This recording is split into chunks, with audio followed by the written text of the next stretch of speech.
5 நாள் ஷீரடி புனித யாத்திரை கோவையிலிருந்து ரயில் வழியாக.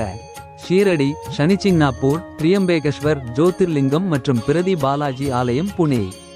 ரயில் டிக்கெட், குளிர் சாதன விடுதி, வேபி தரிசன டிக்கெட் மற்றும் வேன், கார் வசதியுடன். மேலும் விவரங்களை அறிய அழையுங்கள் 9092211077. சூர்யா டிராவல்ஸ்.